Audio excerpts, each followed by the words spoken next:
we have the Indiana alum, Mr. Rhett Lewis, let's talk about the Hoosiers a little bit, man. Yeah.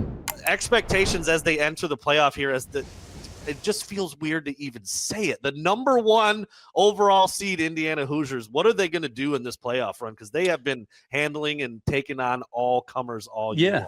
Yeah, it's not just a good story anymore. It's just a damn good football team. They're playing ball, man. I think that this is a great lesson for today's college football, this rise with Kirk Cignetti and with Indiana, because they are the best team in college football. They do not have the best players in college football. Now, that's not to say that they don't have really good players. They do. All-Americans, Aiden Fisher, D'Angelo Pons, Lewis Moore on defense. Obviously, potential number 1 overall pick, Fernando Mendoza at quarterback. Like, it's not like, Pat Coogan, the center who transferred in from Notre Dame, terrific player, did a great job, by the way, on Caden McDonald, the nose tackle for Ohio State in this game. It was like, we're kind of, a bunch of misfits and, transferred in from a lot of different places. And he's right to a degree. But these players have become really good players because this is a program that still develops players. Even ones that come in January, right? They get better throughout the season. Fernando Mendoza got better throughout the season. Carter Smith, the left tackle, got better the last 2 years under Curt Cignetti. Now he's a top 60 draft pick if that's the route he chooses to go in the offensive lineman of the year. Omar Cooper got immeasurably better with Mike Shanahan as his wide receivers coach and offensive coordinator. So this is a team that, in a program under Kirk Cignetti, that understands the power of evaluation. They know what they need to win. They know how to find it. They have a keen eye for talent, and then they develop it once it's there, right? It's not like, hey, let's just pay $1 million, and get the best guy. Let's pay $2 million, get the best guy. No, it's like, well, maybe that's not the best guy for us. He might be the best guy in the country, but he might not be the best guy for us. They have done a phenomenal job at understanding what wins, how to win, and then implementing that winning formula. 100%.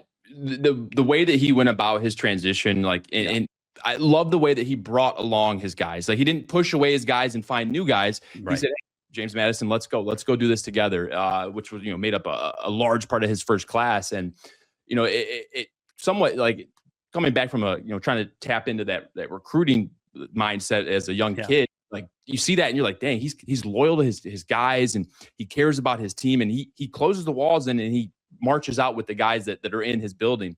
With that being said, I wanted to ask you, Rhett, Mendoza, he looks like a colorful, vibrant Energizer bunny. His post-game interviews always crack me up. What's he like? And tell us a little bit about Mendoza.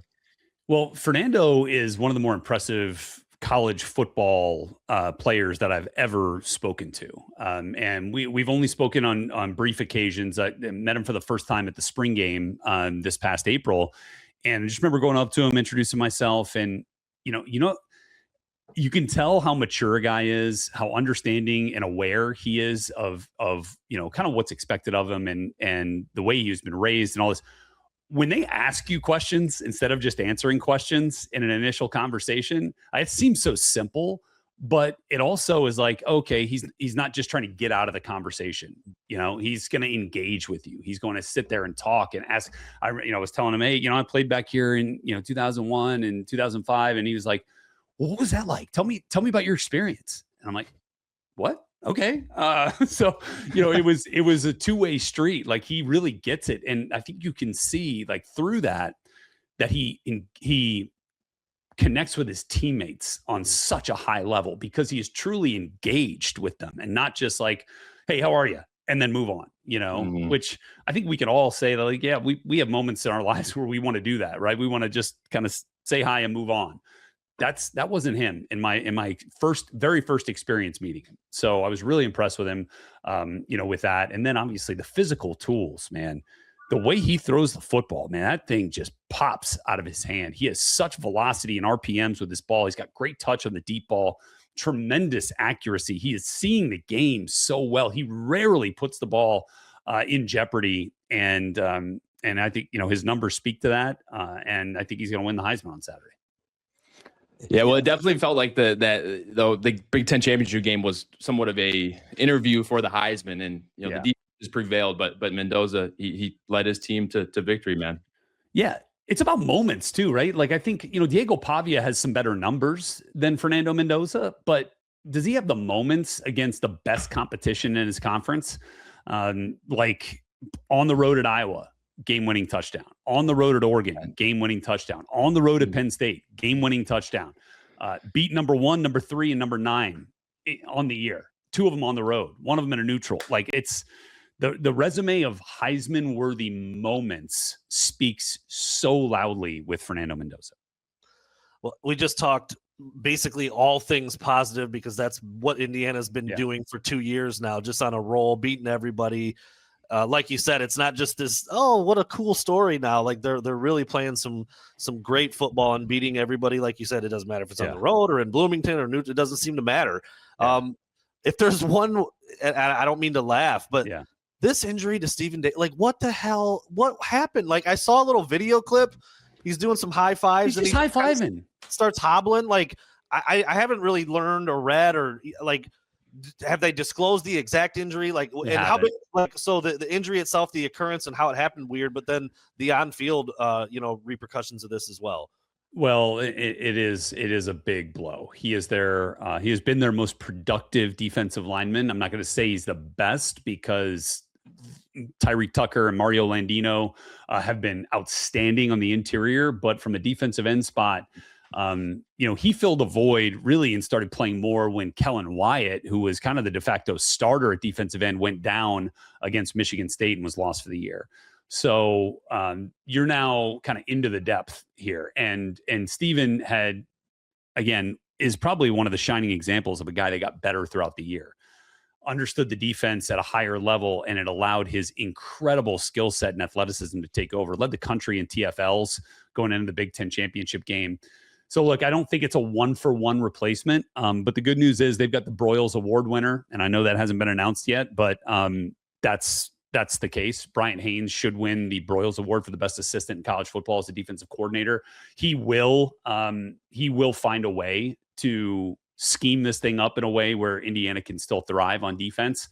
I wouldn't be shocked if they end up using more of a 3-3-5 kind of look moving forward, depending on game plan and on opponent. But they've done that in the past, and they've had some success with it.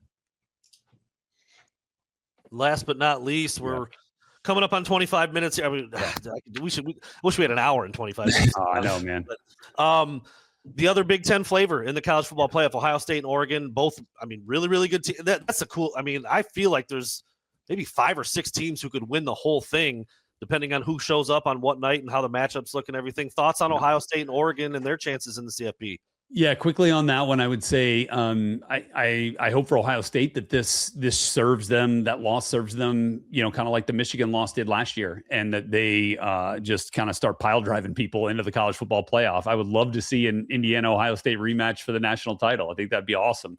I think they're a really good team, and they've got really good coaches. Now, how does the Brian Hartline thing affect them? Did it affect them in the Big Ten championship game? And I think that's the question getting to Oregon that you have to ask, losing both of your coordinators, Will Stein and Tosh Lupoi, to head coaching jobs, and good for them. They're some of the best in the country. How does that affect Dan Lanning's crew as they prepare for this one? So those are a couple of the questions, but I think those 2 teams are going to be in good shape.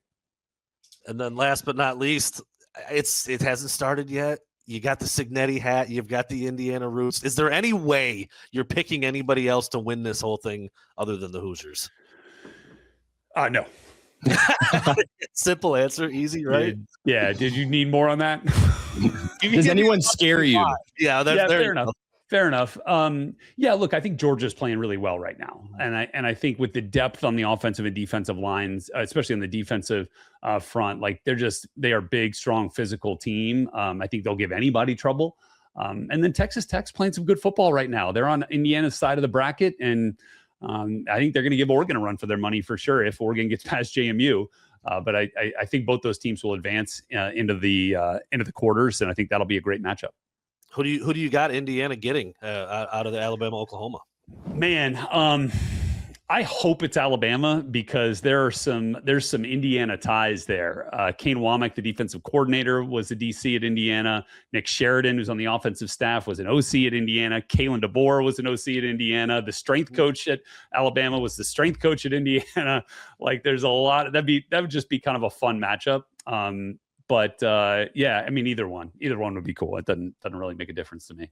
Fantastic stuff as we get to the midpoint of December with Rhett Lewis. Rhett, thank you so much for the time, and good luck to you and your Hoosiers. Thanks, brother. Keep rocking that Cignetti hat, and we'll be back next week with another guest, I believe, to talk more Big Ten developments, more Michigan stuff, see what happens there, and obviously the college football playoff as we get closer. Thank you so much, guys. Thanks, Rhett.